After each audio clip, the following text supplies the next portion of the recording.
Hello friends, golden future with commerce में आपका एक बार फिर से स्वागत है। तो आज हम पढ़ेंगे part number 5 basic problem of an economy का। इससे पहले पार्ट 1, 2, 3, 4 अपलोड हो चुका है, जिसमें हमने economic problem, 3 principal reasons, basic problem first, second, third detail में पढ़ी और समझी भी। आई होप वो वीडियोज़ आप सबने देखी होंगी एंड समझ भी आई होंगी। नाउ हम पढ़ेंगे पार्ट नंबर 5, जिसमें हम 4th, 5th और 6th प्रॉब्लम को कवर करेंगे। So student, let's get started. तो 4th प्रॉब्लम है हमारी, how to achieve full utilisation of resources.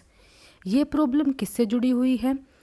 ये प्रॉब्लम जुड़ी हुई है कैसे रिसोर्सेज का फुल्ली उपयोग करें, कैसे ऑप्टिममली रिसोर्सेज का यूटिलाइजेशन करें जिससे वेस्टेज कम से कम हो और बल्कि वेस्टेज हो ही ना, और ऑल्सो रॉन्ग चीज़ों का प्रोडक्शन में यूज़ ना हो। रिसोर्सेज का वहीं यूज़ होना चाहिए जहाँ पर इसका ऑप्टिममली रिक्वायर्ड हो और ऑप्टिममली यूटिलाइजेशन किया जा सके। इसका मतलब क्या है कि हमें प्लान तरीके से रिसोर्सेज का यूज़ करना होगा, लेकिन कैसे? यही तो प्रॉब्लम अराइज होती है कि एक प्रॉब्लम को क्रिएट करती है इन द इकोनॉमी की हमें रिसोर्सेज को कैसे यूटिलाइज करना चाहिए। एग्जाम्पल के थ्रू मैं इसे क्लियर करने की कोशिश करूँगी। जैसे हमारे पास एग्जाम्पल है पेट्रोल, आयरन ओर, आयरन का और कोल का। ये क्या बोलता है कि अगर प्रेजेंट में प्रॉपरली यूज़ किया जाता है प्रेजेंट को, जिससे कोई वेस्टेज ना हो, तो फ्यूचर में रिसोर्सेज प्रॉपरली अवेलेबल होंगे, कोई कमी नहीं होगी और फ्यूचर में लोग इसे अच्छे से यूज़ कर पाएंगे और उस टाइम कोई कमी नहीं होगी फ्यूचर में पेट्रोल की, आयरन की और कोल की। ये था हमारा फर्स्ट एग्जाम्पल। सेकंड एग्जाम्पल के थ्रू हम और क्लियर करना चाहेंगे इस पॉइंट को। जैसे हमारे पास क्लोथ्स अवेलेबल हैं शर्ट बनाने के लिए, लेकिन हमने कोई प्लानिंग नहीं करी कि कितना क्लोथ हमें ज़रूरी है, कितनी ज़रूरत है हमें क्लोथ का शर्ट बनाने के लिए। प्लान वे में उसका यूज़ नहीं किया, और हमने अगर प्लान वे में नहीं करेंगे तो इसका मतलब हमने वो वेस्ट कर दी है और ख़राब कर दी है, और तो रिसोर्सेज का प्रॉपर यूज़ नहीं किया गया। तो इसलिए हमारे पास यह प्रॉब्लम अराइज होती है कि सबसे पहले हमें क्या करना होगा रिसोर्सेज का फुली यूटिलाइज़ करना होगा, कि रिसोर्सेज को अचीव करें, फुली यूटिलाइजेशन करें किस तरीके से कि उसका वेस्टेज ना हो। तो ये प्रॉब्लम अराइज होती है हमारी इकोनॉमी के अंदर। तो अब हम पढ़ेंगे अकॉर्डिंग टू राइटर कि क्या बोलते हैं writer ji. 4th main problem है इकोनॉमी की। क्या प्रॉब्लम है इकोनॉमी की? कि how to achieve full utilisation of resources. ये मेन 4th प्रॉब्लम है। फर्स्ट, सेकंड, थर्ड प्रॉब्लम हम पढ़ चुके हैं। ये 4th मेन प्रॉब्लम है इकोनॉमी की, कैसे रिसोर्सेज का फुल यूटिलाइजेशन किया जाए। Initially the economy is to decide extent to which is willing to its resources. In starting economy decide करती है एक लिमिट को जिसके अंदर रिसोर्सेज को यूटिलाइज करना है। फॉर इंस्टेंस, उदाहरण के तौर पर क्या उदाहरण दे रखा है इन्होंने, if the economy has large scale exploitation of mineral resources. Mineral resources क्या होते हैं? कोल, आयरन, पेट्रोलियम एक्सेट्रा। अगर इकोनॉमी प्रेजेंट टाइम में लार्ज स्केल पर मिनरल रिसोर्सेज का यूज़ करती है, एंड मिनरल रिसोर्सेज कौन से होते हैं? कोल, आयरन, पेट्रोलियम। तब क्या होगा? फ्यूचर में इन रिसोर्सेज, जो ये रिसोर्सेज की अवेलेबिलिटी है वो बहुत ही कम रह जाएगी। अगर इसके विपरीत, अगर अपोजिट डायरेक्शन में हम इसको लें कि रिसोर्सेज का यूज़ अगर हमने कम किया प्रेजेंट टाइम में, तो फ्यूचर में इसका जो स्केल है वो ज़्यादा अमाउंट में अवेलेबल रहेगा हमारे पास। तो हमें इस तरीके से यूज़ करना चाहिए कि हमारी जो प्रेजेंट की नीड है वो भी फुलफ़िल हो जाए और फ्यूचर नीड भी हमारी फुलफ़िल हो जाए। Thus, every economy has to decide about the scale of utilization of its resources. इसलिए हर इकोनॉमी को रिसोर्सेज के यूटिलाइजेशन का स्केल निर्धारित कर लेना चाहिए, जिससे ना रिसोर्सेज वेस्ट होंगे और ना ही खराब होंगे। Having decided about the level of utilization of its resources, the economy has to decide how to achieve full utilization of available resources. जब इकोनॉमी रिसोर्सेज के यूटिलाइजेशन का लेवल डिसाइड कर लेगी, तब ये डिसाइड कर पाएगी कैसे फुल यूटिलाइजेशन तक पहुंचा जाए। तो सबसे पहले रिक्वायर्ड चीज़ ये है कि हमें लेवल का पता होना चाहिए, तभी हम डिसाइड कर पाएंगे कि कैसे फुल यूटिलाइजेशन पॉसिबल होगा। Every economy makes a determined bit to remove involuntary unemployment as well as excess capacity, as both imply wastage of human and capital resources. हर इकोनॉमी निर्धारित कर सकेगी कैसे इनवॉलेंट्री अनएम्प्लॉयमेंट और को हटाया जाए और साथ ही साथ एक्सेस कैपेसिटी को भी। अब ये दो टर्म हमारे पास आई है, एक तो है इनवॉलेंट्री अनएम्प्लॉयमेंट और एक है हमारी एक्सेस कैपेसिटी। अब हम इन्हें समझने की कोशिश करते हैं। इनवॉलेंट्री अनएम्प्लॉयमेंट क्या होती है? वह सिचुएशन होती है, क्या होती है? वह सिचुएशन होती है जिसके अंदर लोग काम करना चाहते हैं और उसी रेट पर करना चाहते हैं जो मार्केट में चल रहा है, बट उन्हें काम नहीं मिल रहा। क्या? उन्हें काम नहीं मिल रहा। इनवॉलेंट्री इच्छा नहीं है उनके अनएम्प्लॉयमेंट होने की, लेकिन फिर भी उन्हें काम नहीं मिल रहा, काम करना चाहते हैं। और एक्सेस कैपेसिटी का मतलब क्या होता है? एक्सेस कैपेसिटी का मतलब होता है वह कैपेसिटी, वह क्षमता जो सरप्लस में बची हुई है, मतलब यूटिलाइज्ड ही नहीं हुई है, ऐसी कैपेसिटी जो बची हुई है एक्सेस अमाउंट में, वो हमारी एक्सेस कैपेसिटी होती है। तो ये पॉइंट था हमारा fourth, how to achieve full utilisation of resources. I hope ये पॉइंट आपको सभी समझ में आया होगा। तो इसके अंदर हमने ये पढ़ा कि कैसे रिसोर्सेज का फुल यूटिलाइजेशन किया जाना चाहिए। तो ये एक प्रॉब्लम आती है इकोनॉमी के सामने, इस तरीके से इकोनॉमी इसको हैंडल आउट करेगी कि वेस्टेज भी कम हो, कोई चीज़ रिसोर्सेज का ख़राब भी कम हो और प्रोडक्शन ऑप्टिमम तरीके से किया जा सके और रिसोर्सेज का उपयोग भी अच्छे तरीके से हो पाए। तो ये था फोर्थ पॉइंट। अब हम नेक्स्ट पॉइंट पे मूव ऑन करते हैं और उसका पॉइंट का नाम है how to attain efficiency in production and distribution. ये प्रॉब्लम किससे जुड़ी हुई है? इससे जुड़ी हुई है कि कैसे प्रोडक्शन और डिस्ट्रीब्यूशन में एफिशिएंसी प्राप्त करें। सबसे पहले इसमें दो टर्म्स आएंगे हमारे पास, एक तो होगी एफिशिएंट प्रोडक्शन, एक होगा एफिशिएंट डिस्ट्रीब्यूशन। इसके मीनिंग को क्लियर करने की कोशिश करते हैं।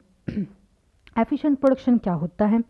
एक गुड का प्रोडक्शन जब तक इंक्रीज नहीं किया जा सकता जब तक दूसरे गुड का प्रोडक्शन कम ना किया जा सके।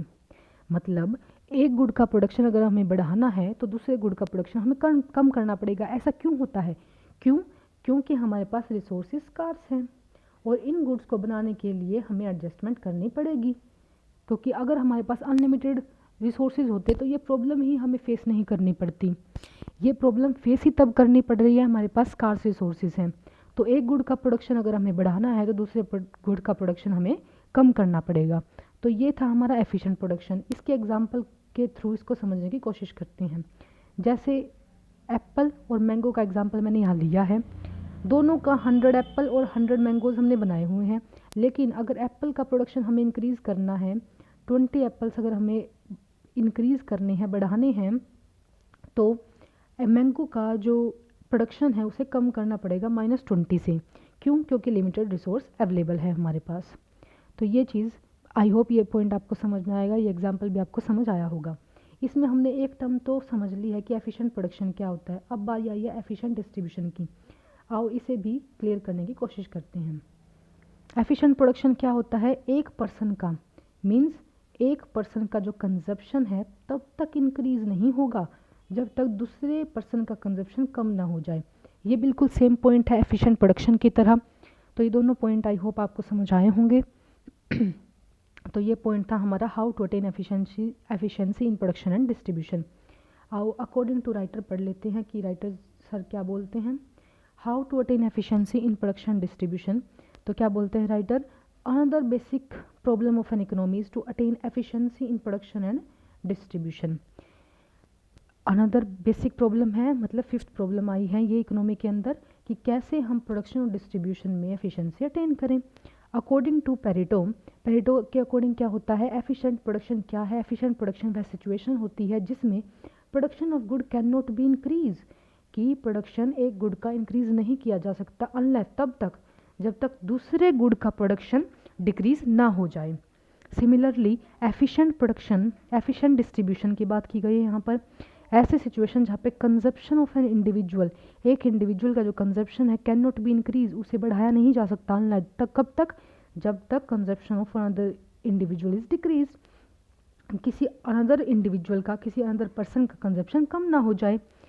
ये थी एफिशिएंट प्रोडक्शन और एफिशिएंट डिस्ट्रीब्यूशन पेरेटो के according.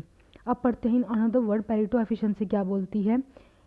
A situation in which it is not possible to make someone better off, without making someone worse off. तो पेरेटो एफिशिएंसी वह सिचुएशन है जिसमें यह पॉसिबल ही नहीं है कि कोई पर्सन किस्मत का धनी बनेगा बिना किसी के बदतर बने। तो इम्प्रूविंग करने के लिए किसी ना किसी को तो नीचे होना पड़ेगा और किसी ना किसी को ऊपर उठना पड़ेगा। ठीक है, नेक्स्ट लाइन क्या बोलते हैं, दिस इज़ एन आइडियल या एक आदर्श सिचुएशन है which every economy tends to strive for. हर इकोनॉमी इसके लिए प्रयास करती है। व्हेन डीपली एनालाइज, अगर हम इसे डीपली एनालाइज किया करें तो problem of efficiency in production is simply the offshoot of the problem of how to produce.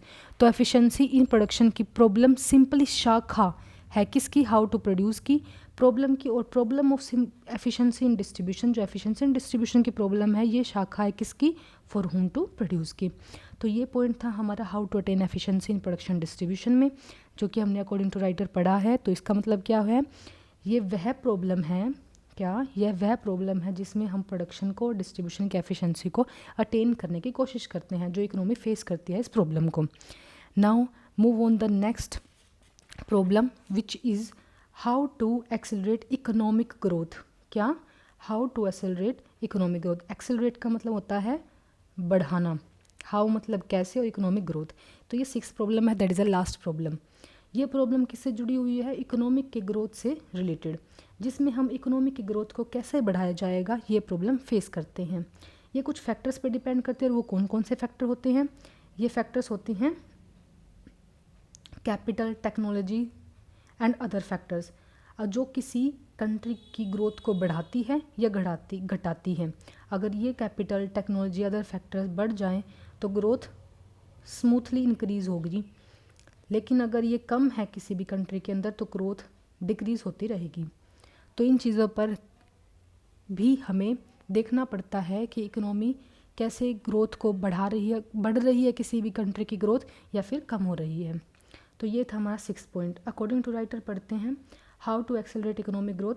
One of the main problem of the economy, economy की कुछ मुख्य समस्याओं में से एक है ये, क्या है वो, problem to increase production, production को इंक्रीज करने की problem. This problem refers to the problem of economic growth. यह प्रॉब्लम इकोनॉमिक ग्रोथ की समस्या है। एवरी इकोनॉमी, हर इकोनॉमी चाहती है कि उसकी देश के लोगों का स्टैंडर्ड ऑफ लिविंग बढ़े। अंडर डेवलप्ड कंट्रीज़ में it is possible only by the breaking the vicious circle of the poverty and raising the level of savings, investment और the rate of capital formation. Under developed countries सबसे पहले बताओ क्या होती हैं, वह countries होती हैं जिनमें पूर्ण रूप से विकास नहीं हुआ है। यह कंट्रीज़ इस थिंग को संभव कर पाते हैं किसकी हेल्प से, गरीबी हटाकर, बचत के लेवल को बढ़ाकर, इन्वेस्टमेंट को बढ़ाकर, कैपिटल फॉर्मेशन के रेट को बढ़ाकर। तो ये अंडर डेवलप्ड कंट्री का पॉइंट ऑफ व्यू था। To increase the rate of economic growth in a country, किसी कंट्री की इकोनॉमिक ग्रोथ को बढ़ाने के लिए सोशल एंड इंस्टीट्यूशनल फैक्टर्स, कुछ social and institutional factor change होते हैं, जैसे ownership of means of production, land reforms, technique of production must undergo a radical change. तो ये चेंज होते हैं तभी ग्रोथ बढ़ता है, किसी भी इकोनॉमिक ग्रोथ बढ़ता है किसी भी कंट्री का। According to Nurkse Higgins, Arthur Lewis, the problem is concern with the scarcity of the problem and the backwardness of the technology. तो ये बोलते हैं, ये 3 ऑथर, ये 3 जो प्रोफेसर हैं, ये बोलते हैं कि यह प्रॉब्लम जुड़ी हुई है कैपिटल की कमी और टेक्नोलॉजी के बैकवर्डनेस से रिलेटेड। तो इनका कहना ये था कि कैपिटल की कमी होगी और टेक्नोलॉजी की बैकवर्डनेस होगी तो इकोनॉमिक ग्रोथ नहीं हो पाएगी। अगर कैपिटल अच्छे से मौजूद होगी, टेक्नोलॉजी भी अच्छे से मौजूद होगी और डेवलप होगी तो इकोनॉमिक ग्रोथ अच्छे से बढ़ा सकती है किसी भी कंट्री की। तो ये भी एक इकोनॉमिक प्रॉब्लम है किसी भी कंट्री के जो फेस करनी पड़ती है देश की इकोनॉमी को। तो ये थी हमारी 6th प्रॉब्लम। तो स्टूडेंट्स, ये थी हमारी बची हुई 3 प्रॉब्लम्स। आई होप आपने ध्यान से समझी होंगी। सो गाइस, आज के लिए इतना ही। तो ये वीडियोस रिलेटेड थी basic problem of an economy की बची हुई 3 प्रॉब्लम्स पर। आई होप स्टूडेंट्स ये टॉपिक आप सभी को क्लियर हुए होंगे। नेक्स्ट वीडियो में हम पीपीसी का टॉपिक डिस्कस करेंगे, जिसमें उसका meaning, assumptions, shape, properties etcetera discuss की जाएगी। तो इस बात का ध्यान रखिएगा। So thank you guys for watching this video. Thank you so much.